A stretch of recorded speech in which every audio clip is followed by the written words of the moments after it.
There's a rumor going around that I hate anything that's not an Aprilia or an Italian bike. And anybody that knows me knows that that couldn't be further from the truth. Today I'm going to be talking about my favorite Japanese bikes that I've ever owned. And I've owned a lot. Shit, forgot to cover it. My wife works at a restaurant and like, this is the kind of food I eat all the time. A ribeye, we got spaghetti. But yeah, I'm super lucky. She doesn't really have time to cook, but I eat pretty damn good.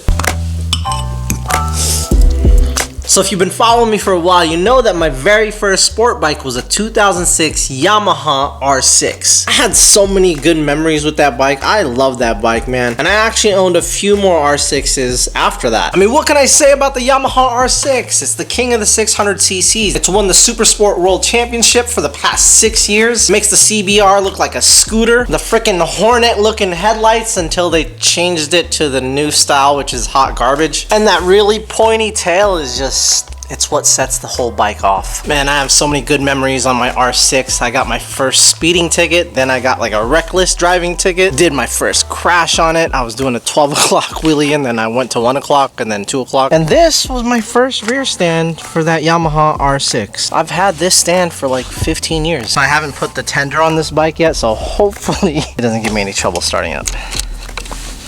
Let's see, here you go.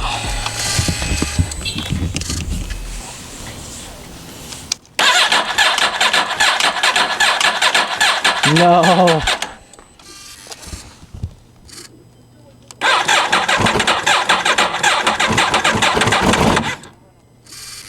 Come on.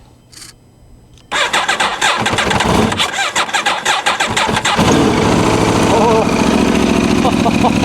It started.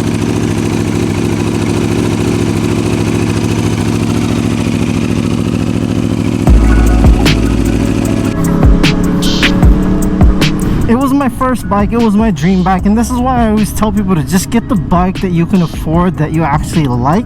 Yes, you can build a ton of memories with a Ninja 300 or some other bike that's a starter bike, but if you actually don't like that bike, you might end up with some regret. You might be like, you know what, I should have just got the bike I wanted in the first place. And I hear that a lot in my comment section, and I hear it a lot from people who did start on the 300cc. And I know I'm not really geared up today. I'm just going down the street to get a cup of coffee. Man, those brakes feel strange.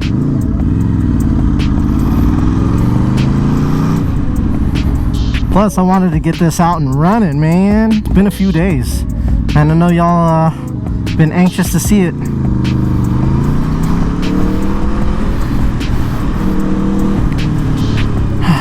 But I don't know if you guys saw, it's like there's snow on the freaking ground and it's like 30 degrees right now. It is freezing ass cold. I'm not trying to go out too far.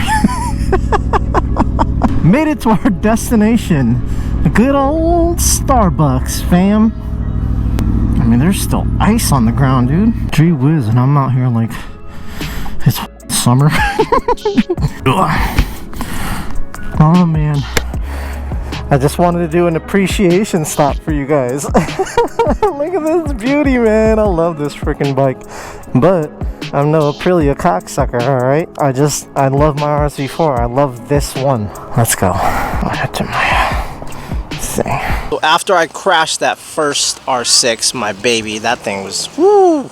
A week later, I actually went and bought another R6. It was the white and red one, the 2009. I don't know if some of you guys remember that, if you were riding back then, but damn, that was one of my favorite.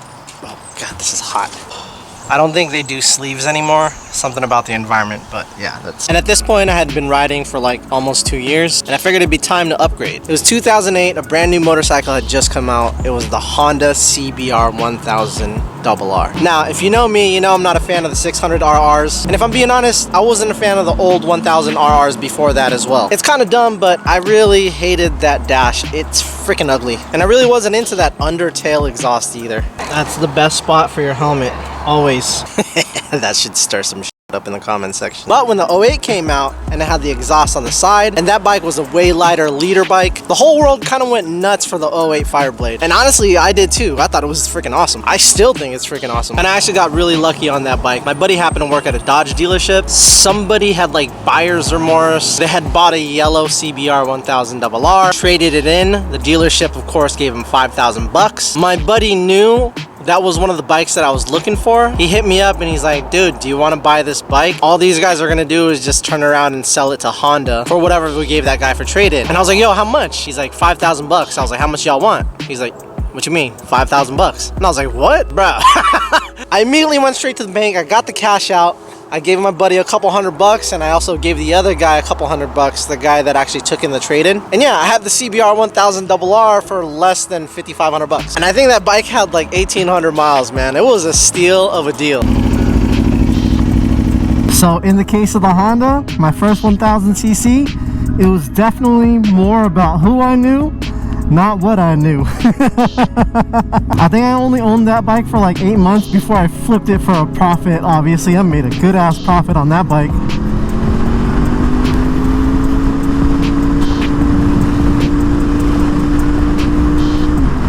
Whoa, it is windy, bros. My goodness gracious.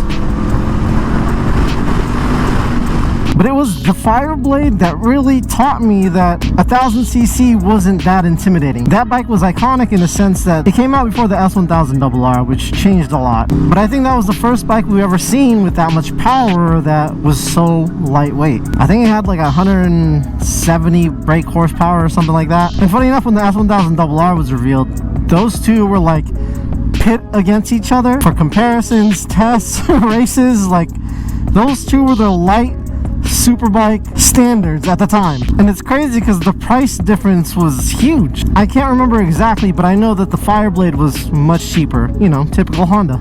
I don't think this light's gonna catch me, man. What's crazy is like once you go to 1000cc, a lot of times you don't go back down. The CBR 1000 RR, that 2008 version was like a gateway drug for me as far as like the 1000cc rabbit hole goes. Immediately after I sold the CBR, I bought my first GSXR 1000. I think it was a 2007 or a 2008. I can't remember, but it was the orange and black one. Oh god, this is straight ice. Holy shit. Yes, it was the orange and black one. That was like my favorite color of the Gen K7, K8 GSXR 1000. Another bike that I got lucky with, it was a friend of mine's friend. The dude was trying to get rid of it for cheap. I knew he wanted 5K, but I showed up to his house with 45 and I told him, hey look, I know you want 5, I'm gonna tell you 4. How about we save the bull and call it 45? And he was like, hey, that works for me. And that's another bike that I loved, man. I love that Gixxer. People make fun of Gixxer riders all the time, and I do too, but Suzuki just kind of knows what they're doing with motorcycles. Like if you want a motorcycle that's reliable, that can like do everything, street, track, and it's comfortable enough to do like long rides, it's the Gixxer, man. 600, 750, 1000. That platform is amazing. My longest ride I've ever done was on a 2007 Gixxer 1000. It wasn't that black and orange one, it was the blue and white one.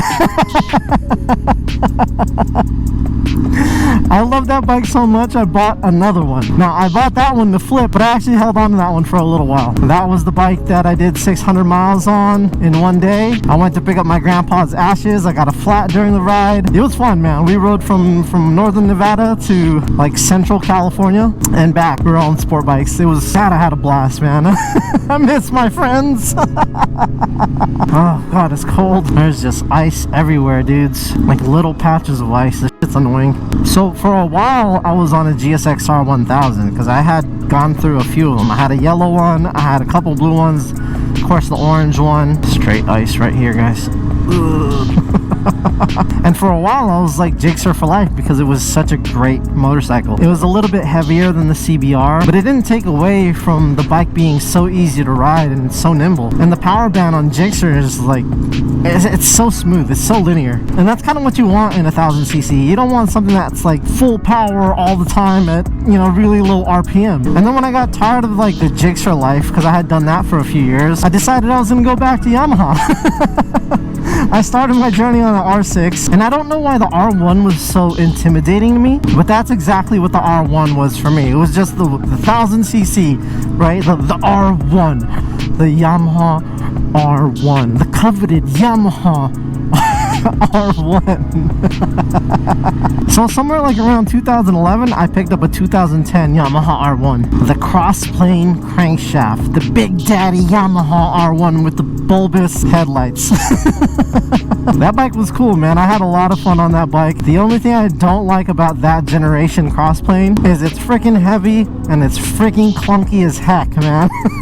Yes, it's a beautiful motorcycle. Yes, it had the 2 undertail exhausts, and you can get the version with like the exhaust under the motor. It's like the short version or something like that. But as good as that bike sounded, I don't know. It was the weight that really turned me off. Like static weight. I don't know how heavy it was, man, but that thing weighed a ton, bro. A ton.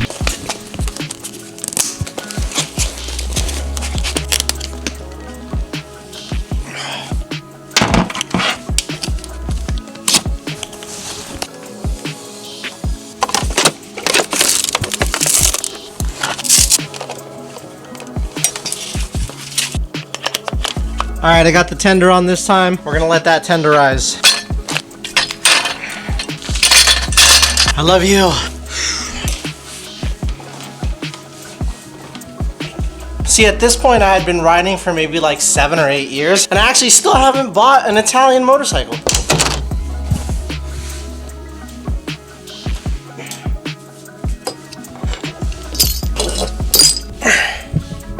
So 2015, that was a big year for motorcycles and a really big year for Yamaha. The Yamaha R1 had just come out. Brand new everything, styling, headlights, even a new crossplane crankshaft motor. The bike had all the sound that we loved from the original crossplane, and it had new styling, and it was much lighter. What a freaking beauty. Immediately, that was the bike that I had to have, but the price for me just was unattainable at the time. But there was an interesting turn of events that happened, and I was able to pick up a 2015 Yamaha R1 6 months after it was released for 8,500 bucks. I threw on a 25mm GP cartridge kit, and I think I had a Penske rear shock on that bike, and that became my track bike. I love that freaking bike, and that's kind of the bike that started this channel before the R1M. I unlisted those videos because they were so bad.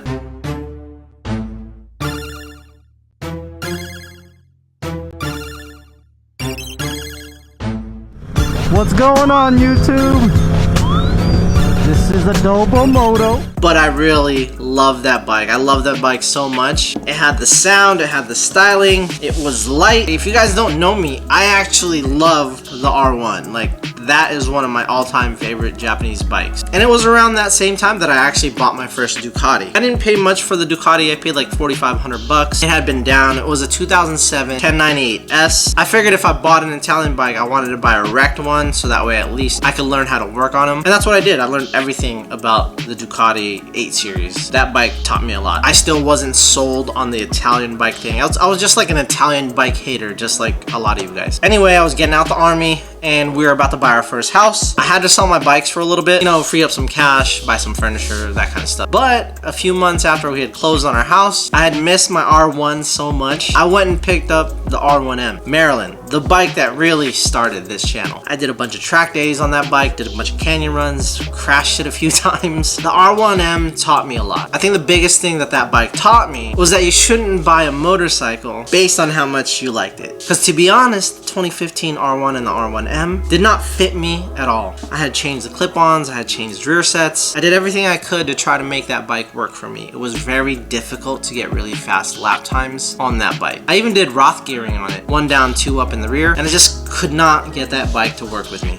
I think I kept the R1M for like 2 years before I actually got rid of it, but in between then I had owned other bikes as well. I had a ZX-10R, I had an RS V4, I picked up another 1198S, and I also got the chance to own a Panigale 899 that my friend sold me for really freaking cheap once again. And owning the 899 for a few months just to try out the Panigale trim, I was addicted to the Panigale. I ended up selling the 899 to my buddy. Then I picked up the 1299S, which I have a ton of videos on. And then obviously the V4S came out and I picked that up.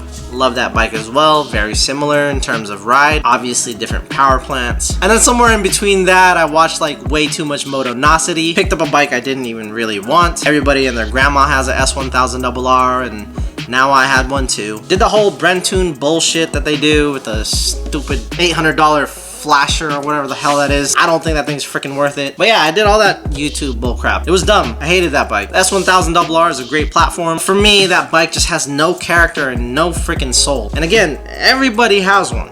Everybody. Kicking It with Khalif has one. Of course he would. He owns a Hayabusa. Now, if you were paying attention, I mentioned a lot of bikes there that I've owned. And there was a bike there that I had owned previously, but I had only owned it for like a month before I actually got rid of it, and it was the RSV4. Riding my first RSV4 felt like home. It's one of the only bikes that I've owned that I feel like I'm riding a BMX bike. It's such a flickable track weapon. It feels like a typical heavy leader bike when it's like static. When you ride it and you ride it fast, the RSV4 feels like you're riding a feather. It's such a point and shoot sport bike, and I thought I would miss the flickability of the S1000RR because I had the M package with carbon fiber wheels. That unsprung weight is no gimmick. Carbon fiber wheels are no gimmick. But once I started to get used to my RSV4 again, I started to loosen up. I took it to the canyons. I'm starting to realize how perfect this bike is for me. Again, it's not that I don't like Japanese bikes, and it's not that I don't like the BMW. A lot of what I like about the RSV4, especially this version, because I could have bought the new one. Like, yeah, the LEDs and all the dinner plate looking wings. But this bike in particular just does it for me, man. How's the sound? I haven't seen another one around. Like, you'll go to bike meets and there's always an R1M and a Panigale there, but it's very seldom that you'll see an RSV4. Anyway, I think I'm talking too much. Now you kind of maybe know how I got from the R6 to the RSV4, but if you've been following this channel lately, you know I'm looking to go back down. I'm likely gonna end up on an RS660 or back to my baby, the Yamaha R6. What's your story? I'd love to hear it. Catch you guys in the next one.